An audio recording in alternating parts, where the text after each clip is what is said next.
ഓം നമോ ഭഗവതേ വാസുദേവായ. ഓം നമോ ഭഗവതേ വാസുദേവായ. ഓം നമോ ഭഗവതേ വാസുദേവായ. ശ്രീമദ് ഭാഗവതം ദ്വാദശസ്കന്ധം 11-ാം അധ്യായം. ഇപ്പോൾ നമ്മൾ ഇന്നലെ 45-ലാണ് നിർത്തിയതല്ലേ. അപ്പോൾ ആദിത്യ സ്വരൂപം എടുത്ത് ബ്രഹ്മാണ്ടം മുഴുവൻ വ്യാപിച്ച് അല്ലേ ഐശ്വര്യപൂർണനായിട്ടുള്ള വിഷ്ണുവിൻ്റെ വിഭൂതികൾ. അപ്പോൾ 12 മാസവും ഓരോ സ്വരൂപമാണ് ഭഗവാൻ ധരിക്കുക. ചിങ്ങം തൊട്ടേ അല്ല, ചിങ്ങല്ല, മീനം, മേടം, ഇടവം, മിഥുനം എന്നീ മാസങ്ങളിലൊക്കെ. അപ്പോൾ ആ വിഭൂതികളെ ഭഗവാന് സേവിക്കാനായിട്ട് ആ സമയത്ത് ഋഷിമാരുണ്ട്, രാക്ഷസന്മാരുണ്ട്, ഗന്ധർവന്മാരുണ്ട്. അപ്പോൾ അങ്ങനെ പലരും ഉണ്ട്. അപ്പോൾ ആ ഭഗവാന്റെ സർവ്വവിഭൂതികളെയും എല്ലാ ദിവസവും 2 സന്ധ്യകളിലും പ്രഭാത സന്ധ്യയിലും സായം സന്ധ്യയിലും വൈകിട്ടും സ്മരിക്കണം. മനുഷ്യരുടെ പാപം മുഴുവൻ നശിക്കും. അപ്പോൾ അതിന് എളുപ്പത്തിനായിട്ട് കൂർമ്മപുരാണത്തിൽ ആദിത്യാദികളായിട്ടുള്ള 7 പേരെയും വേറെ പറഞ്ഞിരിക്കുന്നത് നമുക്കൊന്നും മനസ്സിലാക്കാം. അപ്പോൾ 12 മാസത്തിൽ ഭഗവാൻ 12 സ്വരൂപം ധരിക്കുമല്ലോ. അപ്പോൾ ആ നാമധേയങ്ങളാണ് ധാതര്യമാചമിത്രശ്ചാം വരുണശ്ച ഇന്ദ്രയേവ ചാഹ വിവസ്വാൻ അധപൂഷാ ച പർജന്യഃ ച അംശുരേവ ചാം ഭവത്വഷ്ടാ ച വിഷ്ണു ച ആദിത്യാ ദ്വാദശ സ്മൃതാ. 12 മാസത്തെ ഭഗവാന്റെ നാമധേയങ്ങൾ. 12 മാസത്തെ ഋഷിമാരെയാണ് ഇനി പഠിക്കാൻ പോണത്. പുലസ്ത്യ പുലഹ ച പുലഹശ്ച അത്രിർ വസിഷ്ഠോ അധാംഗിരോ ഭൃഗൂ ഗൗതമോധ ഭരദ്വാജ കശ്യപ ക്രതുരേവ ച ജമദഗ്നി കൗശികശ്ച മുനയോ ബ്രഹ്മവാദിനാഃ. ഇനി 12 മാസത്തെയും യക്ഷന്മാരുടെ പേര്: രഥകൃച്ച രഥൗജാഹ ച ഗ്രാമണീശ്ച രഥസ്വന രഥചിത്രസ്വന ശ്രോത അരുണ സേനജിത്തധാം താർക്ഷ്യാരിഷ്ട താർക്ഷ്യശ്ചാരിഷ്ടനേമിശ്ച ഋതജിത് സത്യജിതധാ. 12 മാസത്തിലെ രാക്ഷസന്മാർ: അധഹേതി പ്രഹേതി ച പൗരുഷേയോ വധത്തധാ വര്യോ വ്യാഘ്ര തഥായശ്ച വായുർവിദ്യുദ്ദിവാകരാം ബ്രഹ്മാപേതശ്ച വിപ്രേന്ദ്ര യജ്ഞാപേതശ്ച രാക്ഷസാം. ഇനി 12 മാസത്തിലെ നാഗങ്ങൾ: വാസുകീകശ്ച നീരശ്ചാം തക്ഷക സർപ്പപുങ്കവ യലാപത്ര ശംഖപാല തഥൈ ഐരാവത സംജിതാം ധനഞ്ജയോ മഹാപത്മ തഥാ കാർക്കൂടകുദ്വിജ കമ്പളോ അശ്വതരശ്ചൈവ വഹന്ത്യേവം യഥാക്രമം. ഇനി 12 മാസത്തിലെ ഗന്ധർവന്മാരുടെ പേര്: തുമ്പുരു നാരദോഹാഹ ഹൂഹു വിശ്വാവസു തഥാ ഉഗ്രസേനോ വസുരുചിർ വിശ്വാവസുരധാപരാം ചിത്രസേനത്തധോർനായുർ ധൃതരാഷ്ട്രോദ്വിജോത്തമാ സൂര്യവർച്ചാ ദ്വാദശേതി ഗന്ധർവാഃ ഗായതാം വരാ. ഇനി 12 മാസങ്ങളിലെ അപ്സരസുകൾ: കൃതസ്ഥല്യ അപ്സരോവര്യ തഥാന്യാ പുഞ്ചികസ്ഥലീ മേനക സഹജന്യാ ച പ്രമ്ലോജഃ ച ദ്വിജോത്തമാം അനുമ്ലോജ ഘൃതാചീ ച വിശ്വാജി ഉർവശി തഥാന്യാ ച പൂർവചിത്തീ സ്യാദ് അന്യാ ചൈവ തിലോത്തമം രംഭാ ചേതി ദ്വിജശ്രേഷ്ഠാം തഥൈവ അപ്സരസാ സ്മൃതാഃ. ദ്വാദശസ്വഭിമാസേഷു ദേവോ അസൗ ഷഡ്ഭിരസ്യ വൈം ചരൻ സമന്താ തനുദേ പരത്രേ ചരൻ സമന്താ തനുദേ പരത്രേഹ ച സന്മതീം. അസൗ ദേവായി ദേവൻ ഷഡ്ഭി 6 സംഘങ്ങളോടുകൂടി ദ്വാദശ ദ്വാദശസു മാസേഷു അഭി 12 മാസങ്ങളിലും അസ്യ സമന്താത് ഇതിൻ്റെ 4 ഭാഗത്തും ചരൻ സഞ്ചരിച്ച് ഇഹാച ഇഹത്തിലും പരത്തിലും സന്മതിയും തനുബുദ്ധിയെ ജനിപ്പിക്കുന്നു. അപ്പോൾ ഭഗവാന്റെ കൂടെയുള്ള 6 ഗണങ്ങളുണ്ടേ, ഋഷിമാരും അപ്സരസുകളും ഇവരൊക്കെ കൂടി രാക്ഷസന്മാരും ഗന്ധർവന്മാരും സംഘം ചേർന്ന് ഈ ബ്രഹ്മാണ്ടത്തിലെ 4 ഭാഗത്ത് ഇങ്ങനെ സഞ്ചരിച്ചുകൊണ്ടിരിക്കുകയെന്ന് പറയുക. എന്നിട്ടോ അങ്ങനെ ജനങ്ങൾക്ക് ഇഹത്തിലും പരത്തിലും ശ്രേയസ് അനുഭവിക്കാൻ ഉപകരിക്കുന്ന സൽബുദ്ധിയും ജനിപ്പിക്കുന്നു. ധീഹോ യോഹോ ന പ്രചോദയാത് എന്ന ഗായത്രിയുടെ 3-ാം ഭാഗത്തിൽ പറഞ്ഞ സാരാണ് ഇവിടെ പ്രകാശിക്കുന്നത്. അപ്പോൾ സൂര്യനെ ഗണത്തിൽ ഉൾപ്പെടുത്താത്തതുകൊണ്ട് 6 ഗണം എന്ന് പറഞ്ഞാണ്. സാമൃക് യജുഭിർ സാമൃക് യജൂഭി തല്ലിംഗൈ സാമൃക് യജൂർഭി തല്ലിംഗൈർ ഋഷയ സംസ്തുവന്ധ്യമും ഗന്ധർവാസ്തം പ്രഗായന്തി നൃത്യന്തപ്സരസു ഗതാഹ. തല്ലിംഗൈ ഭഗവാന്റെ സൂര്യൻ്റെ മഹിമയെ പ്രകാശിപ്പിക്കണ സാം ഋക് യജുർഭി സാമം ഋക്ക് യജുസ് വേദങ്ങളെ കൊണ്ട് ഋഷിമാർ അമും സംസ്തുവന്തി ഭഗവാൻ സൂര്യനെ സ്തുതിക്കുന്നു. ഗന്ധർവന്മാർ തം പ്രഗായന്തി ഭഗവാനെ കുറിച്ച് പാട്ടുപാടുന്നു. ഗാനേ അപ്സര സ്ത്രീകൾ അഗ്രതാന്ത്യന്തി ഭഗവാന്റെ മുമ്പിൽ കളിക്കുന്നു. അപ്പോൾ ഗണങ്ങളിലുള്ളവരെ പ്രത്യേക പ്രവൃത്തികൾ പറയാണ്. ഋഷിമാർ സൂര്യസ്വരൂപനായിട്ടുള്ള ഭഗവാന്റെ മാഹാത്മ്യം വെളിപ്പെടുത്തുന്ന സാമവേദവും ഋഗ്വേദവും യജുർവേദ മന്ത്രങ്ങളൊക്കെ കൊണ്ട് ഭഗവാനിങ്ങനെ നിരന്തരം സ്തുതിച്ചുകൊണ്ടിരിക്കും. ഗന്ധർവന്മാർ ഭഗവാനെ പറ്റി കീർത്തനങ്ങൾ പാടും. അപ്സരസുകളോ ഭഗവാന്റെ മുന്നിൽ ഇങ്ങനെ നൃത്തം കളിക്കും. ഉന്നഹ്യന്തി രഥം നാഗ ഗ്രാമണ്യോ രഥയോജക ചോദയന്തി രഥം പൃഷ്ഠേ നൈഋതാ ബലശാലിനാ. നാഗങ്ങൾ രഥം ഉന്നഹ്യന്തി രഥം ബന്ധിക്കും. ഗ്രാമണ്യ യക്ഷന്മാർ രഥയോജക രഥത്തെ യോജിപ്പിക്കുന്നവരാണ്. ബലശാലികളായിട്ടുള്ള നൈഋത രാക്ഷസന്മാർ രഥം പൃഷ്ഠി ചോദയന്തി രഥത്തിൻ്റെ പിൻഭാഗത്തുനിന്ന് തള്ളി. അപ്പോൾ സർപ്പങ്ങൾ തേർക്കോപ്പുകളൊക്കെ കൂട്ടിച്ചേർത്ത് മുറുക്കി കെട്ടാൻ സർപ്പങ്ങളെ കയറിൻ്റെ സ്ഥാനത്ത് ഉപയോഗിക്കണം. യക്ഷന്മാരോ തേർക്കോപ്പുകളെ അതത് സ്ഥാനങ്ങളിൽ യോജിപ്പിച്ച് പിടിക്കും. എന്നിട്ട് സർപ്പങ്ങളെ കൊണ്ട് മുറുക്കി കെട്ടും. ബലശാലികളായിട്ടുള്ള രാക്ഷസന്മാർ തേരിനെ പിൻഭാഗത്തു നിന്ന് ഇങ്ങോട്ട് തള്ളും. ബാലഖില്യാ സഹസ്രാണി ഷഷ്ടിർബ്രഹ്മർഷയു അമലാ പുരതോഭിമുഖം യാന്തി സ്തുവന്തി സ്തുതിഭിർ വിഭും. അമല ശുദ്ധമായിട്ടുള്ള അന്ധകരണമുള്ള ഒരു ബ്രഹ്മർഷികളായിട്ടുള്ള സഹസ്രാണി ബാലഖില്യ 60,000 ബാലഖില്യന്മാർ പുരത മുൻഭാഗത്തെ എതിർമുഖമായിട്ട് യാന്തി പോണു. സ്തുതിഭി വിഭും സ്തുവന്തി സ്തുതികളെ കൊണ്ട് വിഭുവിനെ സ്തുതിക്കണം. ഇപ്പോൾ സർവസാക്ഷിയായിട്ടുള്ള സൂര്യഭഗവാന്റെ മുമ്പിൽ നിൽക്കുന്ന പരമപാവനന്മാരും ബ്രഹ്മർഷികളും ബാലഖില്യന്മാരെന്ന് പേരുള്ളവരായിട്ടുള്ള 60,000 പേര് സർവാന്തര്യാമിയും സർവസാക്ഷിയുമായിട്ടുള്ള ഭഗവാൻ സൂര്യന് നിത്യവും അഭിമുഖമായിട്ട് നിന്ന് സ്തുതിക്കും. ബാലഖില്യന്മാർക്ക് മാറ്റില്ല. എല്ലാ മാസങ്ങളിലും സ്തുതിപാഠകർ അവർ തന്നെയാണ്. ഏവം അനാദിനിധനോ ഭഗവാൻ ഹരിർ ഈശ്വര കൽപ്പേ സ്വമാത്മാനം വ്യൂഹ്യ ലോകാൻ അവത്യജാ.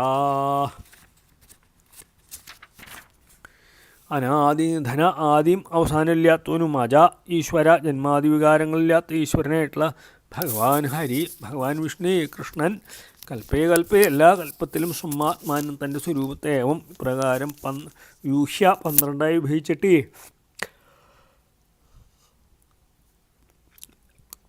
ലോകാൻ അവധി ലോകങ്ങൾ അവനം ചെയ്യുന്നു പറയാം. അപ്പോൾ സൂര്യവ്യൂഹ വിവരണം ഉപസംഹരിക്കുകയാണ്. ആദ്യന്തരഹിതനും ജന്മാതിഷഡ്ഭാവങ്ങളൊന്നും ഇല്ലാത്ത സർവേശ്വരനായിട്ടുള്ള വിഷ്ണു ഭഗവാൻ കൃഷ്ണൻ പ്രകാരം സർവകൽപ്പങ്ങളിലും പ്രതിമാസം ഓരോ രൂപം ധരിച്ചുകൊണ്ട് സകല ലോകങ്ങളെ സംരക്ഷിക്കുന്നു. ഇത് ശ്രീമദ്ഭാഗവതി മഹാപുരാണേ 12 ആശ്രയനിരൂപണേ ഭഗവത് അംഗാദിനിരൂപണം നാമ 11 ശ്രീഹരേ നമ ശ്രീഹരേ നമ ശ്രീഹരേ നമ. ഗോപികാ ജീവനസ്മരണം ഗോവിന്ദ ശ്രീ ഗോവിന്ദ ഗോപികാ ചരണസ്മരണം ഗോവിന്ദ ശ്രീ ഗോവിന്ദ. ഓം നമോ ഭഗവതേ വാസുദേവായ. ഓം നമോ ഭഗവതേ വാസുദേവായ.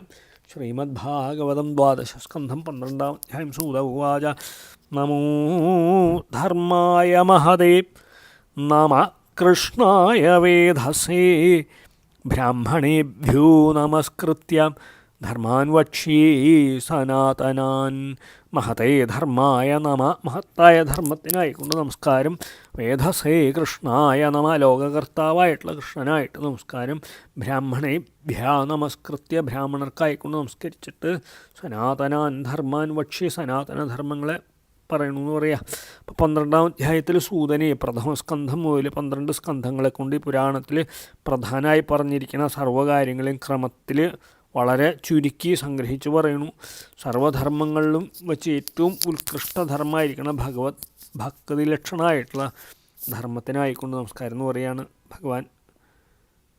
അപ്പോൾ സൂതൻ വേദോക്ത സർവധർമ്മ പ്രവർത്തകന്മാരായിട്ടുള്ള ബ്രാഹ്മണരെ നമസ്കരിച്ചിട്ട് അനാദികളായിട്ടുള്ള ധർമ്മങ്ങളെ ഞാൻ പറഞ്ഞു തരാമെന്നും പറഞ്ഞു. ശൗനകാദികളോട് സൂതൻ പറയാ. ഏതത് വാകാധിതം വിപ്ര വിഷ്ണു ചരിതമദ്ഭുതം ഭവദ്ഭിരേദഹം പൃഷ്ടു നരാണാം പൂരുഷോചിതം. എൻ്റെ വിപ്രന്മാരെ ഭവദ്ഭി നിങ്ങളാൽ അഹം യത് പൃഷ്ട യാതൊന്നിനെ കുറിച്ച് എന്നോട് ചോദിക്കപ്പെട്ടോ. നരാണാം മനുഷ്യർക്ക് പുരുഷോചിതം പുരുഷത്വം സിദ്ധിച്ചാൽ ഉചിതമായിരിക്കണം. അത്ഭുതം ആശ്ചര്യകരമായിട്ടുള്ള വിഷ്ണു ഏതത് ചരിതം, ഭഗവാൻ വിഷ്ണുവിൻ്റെ ഈ ചരിത്രം കഥിതം നിങ്ങളോട് ഞാൻ പറഞ്ഞു. ബ്രാഹ്മണരെ നിങ്ങൾ എന്നോട് എന്താ ചോദിച്ചേ? അത് മനുഷ്യർക്ക് ശ്രവണയോഗ്യവും ആശ്ചര്യജനകമായിട്ടുള്ള ഭഗവാൻ ശ്രീകൃഷ്ണൻ്റെ ശ്രീവിഷ്ണുവിൻ്റെ ചരിതം ഞാൻ നിങ്ങൾക്ക് പറഞ്ഞു തന്നു കഴിഞ്ഞു. അത്ര സങ്കീർത്തിത സാക്ഷാൽ സർവപാപഹരോ ഹരി നാരായണോ ഹൃഷികേശു ഭഗവാൻ സത്വതാം പതി. അത്ര ഇതിലെ ഭാഗവത്തിൽ സർവപാപഹര, സർവപാപങ്ങളെയും ഹരിക്കണവനും ഇല്ലാണ്ടാക്കണവനും ഹൃഷികേശ, ഇന്ദ്രിയങ്ങൾ നിയന്ത്രിതാവും ഭഗവാൻ ഷഡ്ഗുണപരിപൂർണനും നാരായണ സർവകാരണഭൂതനായിട്ടുള്ള സത്വതാമ്പതി സാക്ഷാൽ ഹരി ഭക്തരക്ഷകനായിട്ടുള്ള സാക്ഷാൽ ഹരി കീർത്തിക്കപ്പെട്ടേക്കണമെന്ന് പറയുകയാണേ. അപ്പോൾ ഈ ഭാഗവതത്തിൽ ഭഗവത് ഭക്തരുടെ സർവപാപങ്ങളെയും തീർത്തു ഹരിച്ച് സംരക്ഷിക്കണ ഭഗവാൻ ശ്രീകൃഷ്ണൻ്റെ ഭക്തവാത്സല്യാദി കല്യാണ ഗുണങ്ങൾ കീർത്തിച്ചേക്കുന്നു. ഇന്ദ്രിയവൃത്തികൾക്ക് ഗോചരനല്ലാണ്ടിരിക്കുന്ന ഭഗവാന്റെ പാതാരവിന്ദത്തെ ശ്രവണകീർത്തനാദിദ്വാര ഭജിക്കണവർ സാഗരം തരണം ചെയ്യുന്നു. ഇതിൽ പറഞ്ഞു തന്നേക്കുന്നു, പ്രകാശിപ്പിച്ചേക്കുന്നു. ഇത് തന്നെയാണ് വേദത്തിൽ ഉപാസനാകാന്ഡത്തെ തീർച്ചപ്പെടുത്തിയേക്കണ കാര്യം. അത്ര ബ്രഹ്മ പരം ഗുഹ്യം ജഗതപ്രഭവാപ്യയം ജ്ഞാനം ച തത് ഉപാഖ്യാനം പ്രോക്തം വിജ്ഞാന സംയുതം. ജഗതപ്രഭവാപ്യം, ലോകത്തിൻ്റെ ഉൽപ്പത്തിക്കും ലയത്തിനും സ്ഥാനമായിരിക്കുന്നതും ഗുഹ്യം വേദതാൽപര്യ വിഷയമായിട്ടുള്ള പരംബ്രഹ്മവും വിജ്ഞാന സംയുതം അപരോക്ഷജ്ഞാനപര്യന്തമുള്ള ജ്ഞാനവും തതുവാഖ്യാനം അതിനെ പ്രകാശിപ്പിക്കുന്ന സാധനയും അത്ര ഇതിൽ പ്രോക്തം പറഞ്ഞു തന്നേക്കുന്നു. ഈ ഭാഗവതത്തിൽ എന്താ പറഞ്ഞേക്കണേന്ന് പറയാം. ലോകം ഏതൊരു വസ്തു നിന്നാണോ ഉത്ഭവിക്കണത് ഭഗവാനിൽ നിന്നല്ലേ, ഏതൊന്നിലാണോ തിരിച്ചുപോയി ലയിക്കണേ, വേദത്തിലെ താല്പര്യത്തിന് വിഷയമായിരിക്കണ പരമസൂക്ഷ്മ പരമാർത്ഥ വസ്തു അതാണ്. ആ പരബ്രഹ്മത്തെക്കുറിച്ച് വിശദമായിട്ട് ഭാഗവത്തിൽ പറഞ്ഞേക്കണമെന്ന് പറയാം. ഇത്രയും പറഞ്ഞുകൊണ്ട് പരബ്രഹ്മം സർവാശ്രയായിരിക്കണേ ഏത് വിധത്തിലാണ് സ്പഷ്ടാക്കിയേക്കുന്നു. ഇപ്രകാരമായിരിക്കുന്ന പരബ്രഹ്മം തന്നെയാണ് സർവാത്മാവായിരിക്കണമെന്നും അതിനെ അനുഭവിച്ചറിയേണ്ട ഏത് വിധാനം അതിനെ സാധിപ്പിക്കുന്ന സാധന സാമഗ്രികളെന്തെല്ലാമെന്നും ഏറ്റവും വെളിപ്പെടുത്തിയിട്ടുണ്ട്. അതുകൊണ്ട് വേദത്തിലെ ബ്രഹ്മകാന്ഡവും ജ്ഞാനകാന്ഡവും ഈ ഭാഗവതത്തിൽ അടങ്ങിയേക്കണമെന്ന് പറയാണ്. ഭക്തിയോഗ സമാഖ്യാതു വൈരാഗ്യം ച തദാശ്രയം പാരീക്ഷിതമുപാഖ്യാനം നാരദാഖ്യാനം ഏവച. ഭക്തിയോഗവും തദാശ്രയം അതിനാസ്പദമായിട്ടുള്ള വൈരാഗ്യം ച വിഷയവൈരാഗ്യവും പരീക്ഷിതമുപാഖ്യാനം പരീക്ഷിത്തൻ്റെ ചരിതവും നാരദാഖ്യാനം ഏവച നാരദാഖ്യാനവും സമാഖ്യാത വേണ്ട പോലെ പറയപ്പെട്ടേക്കണം. അപ്പോൾ നിഷ്കാമകർമാനുഷ്ഠാനമായിട്ടുള്ള സാധനയുടെ സഹായത്താൽ പ്രാപിക്കാൻ യോഗ്യമായിട്ടുള്ള ഭക്തിയോഗവും ആ ഭക്തിയോഗത്താൽ സമ്പാദിക്കേണ്ട വിഷയവൈരാഗ്യവും ഈ ഭാഗവതത്തിൽ പ്രതിപാദിക്കപ്പെട്ടേക്കുന്നു. അതുകൊണ്ട് വേദത്തിലെ കർമ്മകാണ്ഡവും ഇതിലടങ്ങിയിട്ടുണ്ട്. ഈ ഭാഗവതം വേദസമ്മതമാണ് സാരം. അർത്ഥനിരൂപണത്തോടുകൂടി പഠിച്ചനുഷ്ഠിച്ചാൽ ഉണ്ടാവുന്ന ഫലം, വേദേ അർത്ഥനിരൂപണത്തോടുകൂടി പഠിച്ചനുഷ്ഠിച്ചാൽ ഉണ്ടാവുന്ന ഫലം, വേദം അർത്ഥനിരൂപണത്തോടുകൂടി പഠിച്ച ഭാഗവത പഠനാനുഷ്ഠാനത്താൽ സിദ്ധിക്കും.